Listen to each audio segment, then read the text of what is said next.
चैलेन बद्ध्वा तमसाधुकारिणं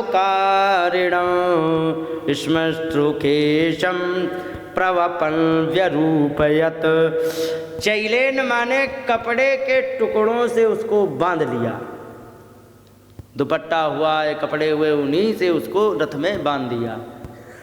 और क्या किया कि यहाँ श्मश्रुकेशम व्यपमन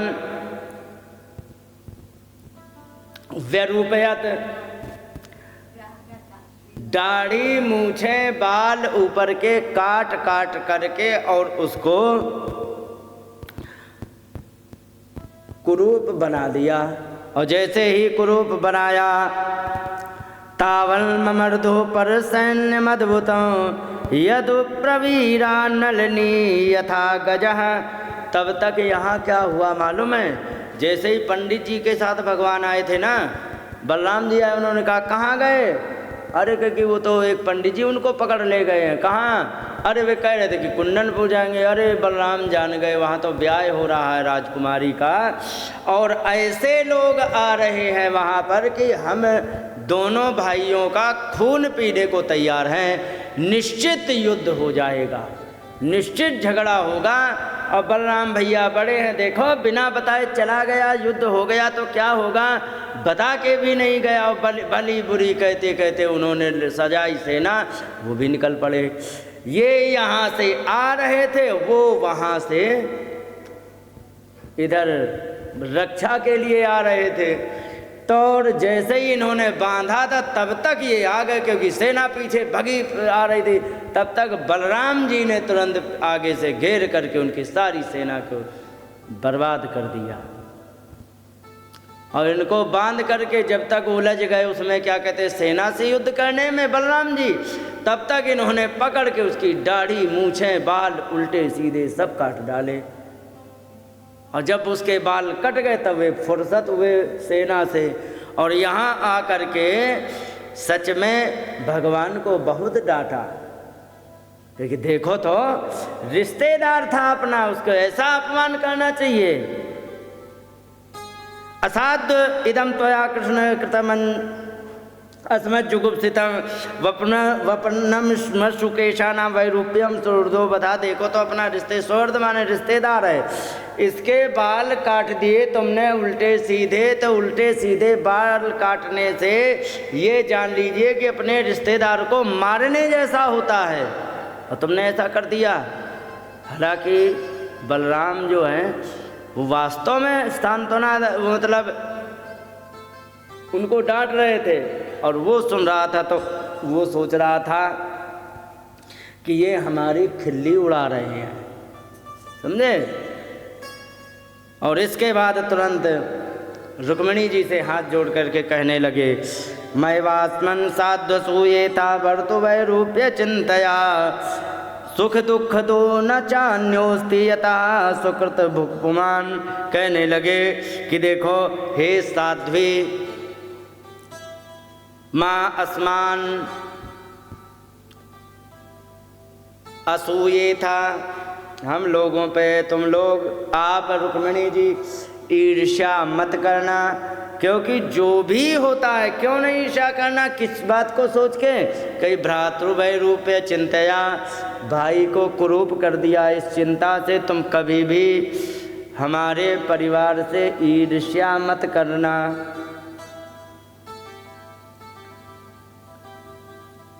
क्योंकि जो भी सुख और दुख मिलता है वो सबका सब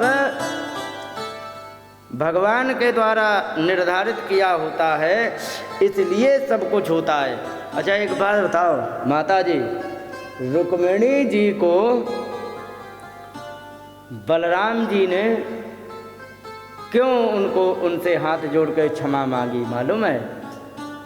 क्योंकि ध्यान रखो, घर के रसोई अध्यक्षा होती हैं माताएं, ठीक है। अब अगर जो इनसे बिगड़ जाए और खिला दिया गया दाल में जमाल घोटा, का होगो, यही बात है। इसलिए और एक बात और बता दे, जिस घर में स्त्री आ करके एकदम ये अनुभव करे कि वाह, अब हम धूप से जैसे छाया में आ गए।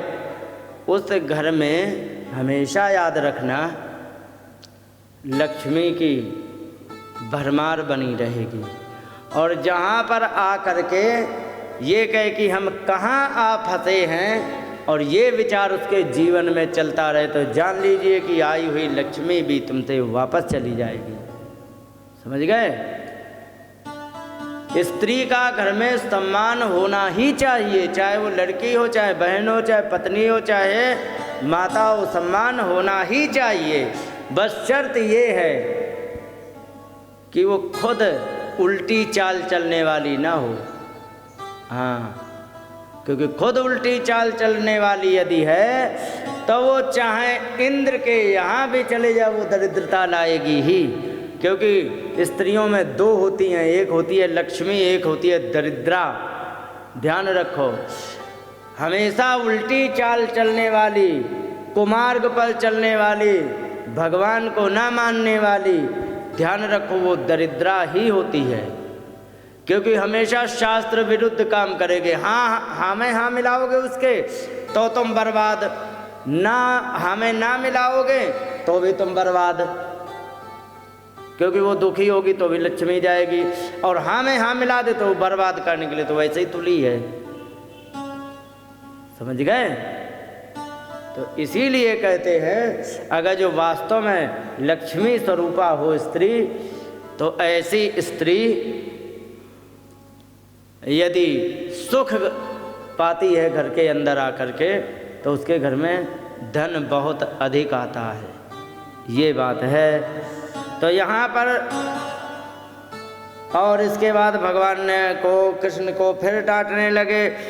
बंधुर्वधार दोषोपि ना बंधुर्वधमर्हति त्यजः स्वयनेव दोषेण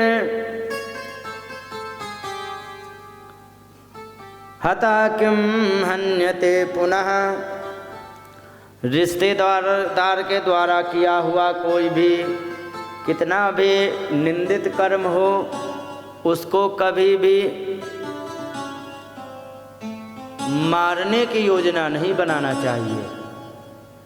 हाँ, अगर जो मारने की बात कर रहे हो तो तुम मत मारो, क्योंकि उसके अंदर स्वयं दोष हैं इतने, तो वो अपने ही दोष के कारण खुद कहीं ना कहीं मर जाएगा। लेकिन तुम अपने हाथ गंदे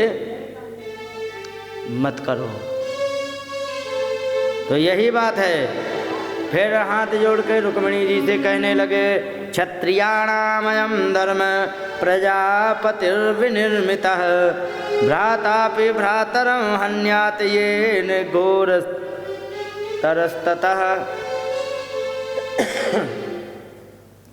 क्षत्रियों का ये बड़ा विचित्र धर्म होता है जो प्रजापति के द्वारा निर्मित होता है कि यदि सामने भाई भाई पड़ जाएं तो भी वहाँ पर उसको मारना पड़ता है।